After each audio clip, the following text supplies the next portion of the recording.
muri komenti ya video y'ubushize hari umuntu wanditse ngo nzabereke ko wakenyera igitenge ukanagitega. Rero nje kukwereka uburyo wakenyera igitenge. Hari video nigeze gukora mbabwira ko ugomba kugira akajipo kagufiya wakenyereraho igitenge. Ubwo rero ni muri ubwo buryo nje, muri kubona ko kamera iri hasi cyane, ni ukugira ngo ubashe kubona ukuntu nkenyera kino gitenge neza ku buryo, sibyo? Ku buryo nawe uzajya ubasha kugikenyera, mwige gukenyera igitenge kirekire kitari igice. Nababwiye yuko iyo ugiye gukenyera igitenge ubanza ukambarira inkweto uri bukenyereho. Iyo ibaye ndende urabanza ukayambara kugira ngo ukenyerere kuri cya gitenge cyawe, biba ari byiza. Ariko se mumeze gute? Ndabasuhuje abantu mukurikirana Fofo TV show. Sorry, impamvu nshyizeho uyu mupira ntabwo nari kuza kuko imbere ya kamera. Ntabwo nari kuza imbere ya kamera, ni ukuri nambaye hejuru kubera ko iki gitenge gifite agashati ka domboro. Uri kubona nari kuzajya nzamura ndi kubereka indi kaba yaje hanze. Niyo mpamvu uzanye uyu mupira kugira ngo mukenyerereho kuko unyegereye.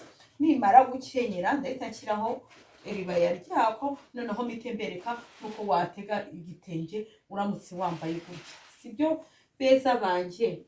Rero iyo ugiye gukenyera igitenge urabanza ugatera intambwe, kubera ko iyo ugenda utateye intambwe nibwo igitenge kikwizirikiraho, kandi turashaka gukenyera igitenge kitatwizirikiyeho, sibyo nshuti z'ubwiza? Ubwo rero nawe nimba ugiye gukenyera banza utere intambwe. Intambwe izadufasha muri kuriya nyine gutera intambwe tugenda igitenge kitatwizingiyeho. Uyu munsi ngiye kubereka dukenyeye igitenge kimwe, kubera ko ikindi dushaka kugishyira mu mutwe, cyane cyane iyi video abageni, cyangwa se nimba hari umuntu uzi w'umugeni mwereke iyi video wareba ahantu igitenge kigera sheri. Igitenge ntawe ugicebura. Sinkubwiye ngo ukenyere igitenge ugira gute uzakandagira, oya ndakubujije. Ariko reba ko igitenge cyawe kigera aha ukabombombori. Akabombombori niko ndi kuvuga. Akabombombori murakazi? Ni aka ngaka. Reba ko igitenge wakenyeye ariho kigera. Hariho abantu mukenyera igitenge ugasanga do imbere kimeze gutya, iki ngiki kigeza noneho ukibwira ngo wagize igitenge kirekire, iki ugasanga do ukenyeye uko. Iyi nkenyero si y'ababyeyi b'u Rwanda, no. Reba ahangaha ukabona ni kirekire, ariko wareba muri uru ruhande ukipfuka ku munwa. Oya abashumu ntabwo ari byo. Nimba ugize kenyera uru ruhande narwo, sibyo? Bitewe n'uruhande ukenyereramo ugeze hasi. Abantu twese ntabwo dukenyerera mu ruhande rumwe, sibyo?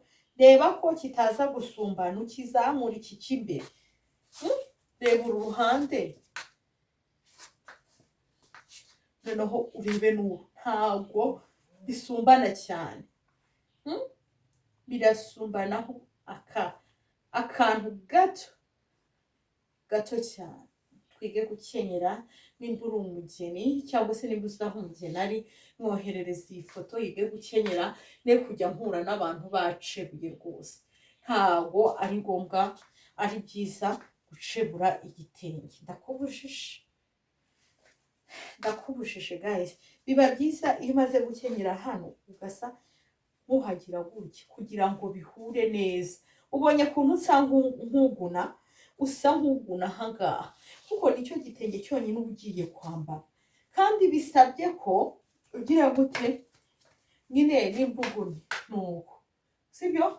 Ubwo gukenyera turabisoje. Nizeye ko abantu mwajyaga mukenyera ibintu by'ibice tubisoje, mutazongera gucebura. Urabona ko kano kaba kagomba kugira, niyo waba wambaye inkweto ndende mama. Reba noneho reka mbereke n'ukuntu watega mu mutwe igitambaro rero wakenyeye hariho n'akaribaya. Guys, nyine nari kubereka wakenyeye, tumaze gukenyera ugahita ushyiraho akaribaya kawe, noneho muri comment nyine nakomeje kubabwira ko hari umuntu wansabye ko nabereka uko mukenyeye, uko mwakenyera mukanitega. Rero niyo mpamvu ngiye kukwereka n'intego wahita ushyiraho, sibyo?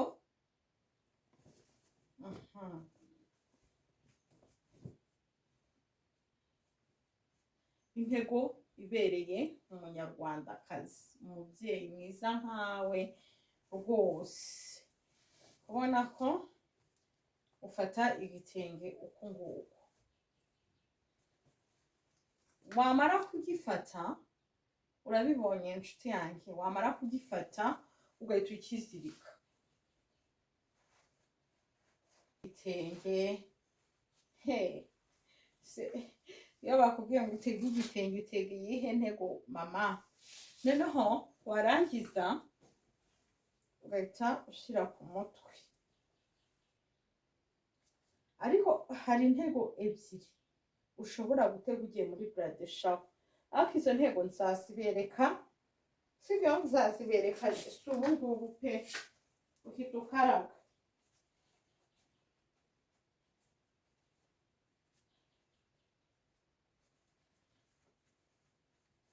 Wamara gukaraga ugahita utereza. Urabibonye ko nari ndi kubereka inyuma. Warangiza ugahita ugira gutya igitenge cyawe,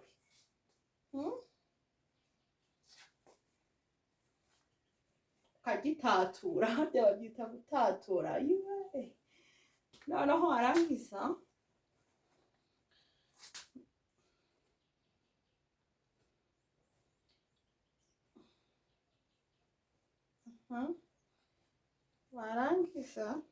ugahita nk'iki ngiki, ibi ndabitunganya nyuma. Ubonye ko nsize n'iki ngiki, ugahita ukizana ukagikaraga ukagitebeza.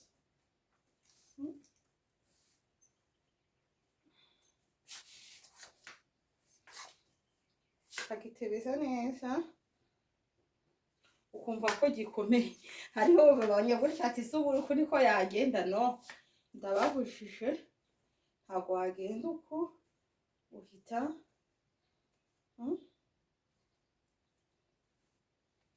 ukigira gutya ku buryo uri buhagarike iki kintu. Muri kubibona neza ra?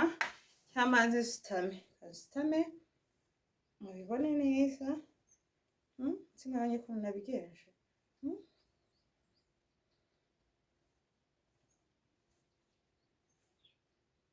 Making sure ko igitenge cyawe gihagaze, ukuremo amatwi.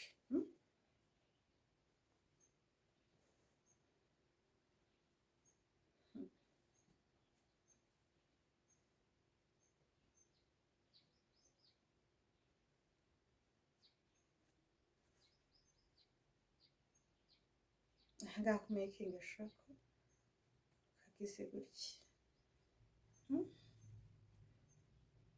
gahagaze neza.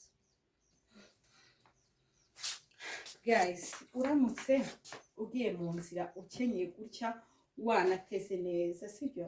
Kagigize inyuma, si ngombwa ngo ugende bigukura mu maso, sibyo? Wanateze neza nk'uko nguko. Nshuti yanjye, ninde muntu wagucisha n'ijisho? Mbwira umuntu wagucisha n'ijisho uramutse uteze gutya wakenyeye mama, uri kugenda mu nzira ukenyeye igitenge kitari igice, uteze neza gutya nk'ababyeyi bagezweho. Ariko mana tugezweho we, mubyeyi ugezweho, intego zigezweho ubu zireba. Kera twajyaga tureba ziriya filime z'abanyanigeriya. Abanyanigeriya baratega mwitonde, dore babaga bateze nk'uko, ariko ntitumenye uko babaga babyenje. Nta kundi nuko rero nimuhura cyangwa nabo bagiyemo uzabitege nta kibazo. Cyasa abakongomani murabazi kuri zino ntego. Mama ndakubwiye ngo uzaba waberewe ugiye gutya, hari umuntu wagucishamo ijisho sheri wanjye. Wiyambariye akaribaya keza, kaba ari kari kuri taye kaba katari kuri taye, ibyo ntibindeba, biterwa n'imiterere yawe cyangwa se n'ibyo wiyumvamo. Aka karibaya bakita akadombolo,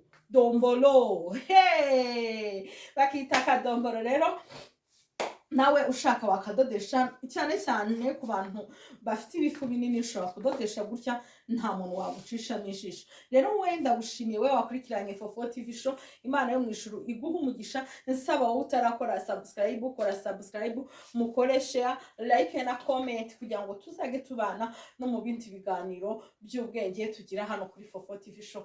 Ndabashimiye rero, mugira ibihe byiza, ndabakunda.